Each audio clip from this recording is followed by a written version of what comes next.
When we log on, the digital world feels borderless. We navigate a chaotic, peer-to-peer network where anyone can broadcast a thought, launch a project, or connect with a stranger across the globe. We feel independent. Yet, sitting behind the screen, the actual sensation is often exhausting. We scroll through feeds that leave us feeling angry, drained, and strangely disempowered. David Harvey identifies this as a modern form of universal alienation.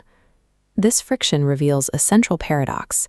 The architecture that provides the illusion of decentralized individual expression is the same mechanism that allows a few massive companies to centralize power.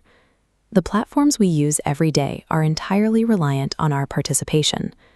The internet has evolved into a carefully engineered trap designed to capture our daily lives as free labor. To see how this happened, look at how the extraction of wealth used to work. For centuries, capitalism relied on pulling value from physical labor inside contained geographic spaces, like this industrial manufacturing complex in Shenzhen. The focus has since shifted from physical muscle to our social knowledge, the collective pool of human language, cooperation, and emotion that Marx called the general intellect. By capturing these shared social capacities, platforms convert our collective intelligence into a private productive force.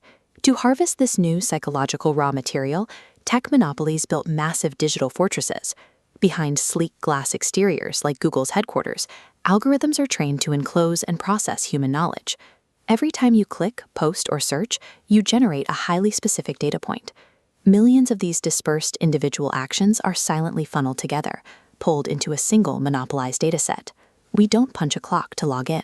Instead, our casual conversations and daily social interactions have effectively become the new assembly line. This total integration into the economy is known as the real subsumption of daily life. Algorithms track our morning commute, monitor the media we stream to unwind at night, and monetize the space between our thoughts. All of that invisible tracking requires a grueling physical reality. Beneath the frictionless digital interface of an app, immense logistical operations and intense human labor keep the machinery running, processing millions of physical commodities at breakneck speed. These platforms function as a central nervous system, aggressively coordinating and regulating the flow of modern global capital across borders. They are deeply intertwined with the highest levels of government. Through military research contracts, surveillance agreements, and state financial policy, a sprawling state finance communication nexus has formed. As a result, ultimate control over our public information flows is concentrated into the hands of a few wealthy rentiers who use their ownership to reshape institutional authority. These platforms are heavily fortified financial infrastructures built to extract rent, constantly pulling wealth upward while offering us a digital megaphone in return. Natural human communication doesn't operate like a financial ledger. We speak to understand each other.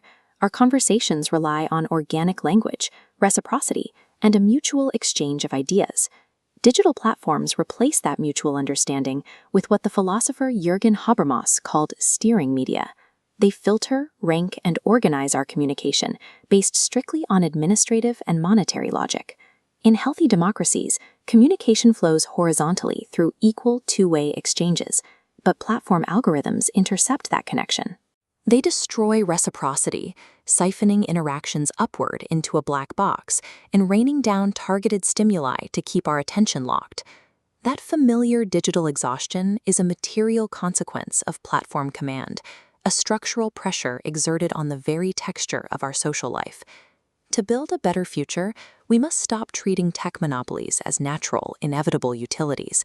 We must actively organize to break the trap and reclaim the physical and digital infrastructure of our public life.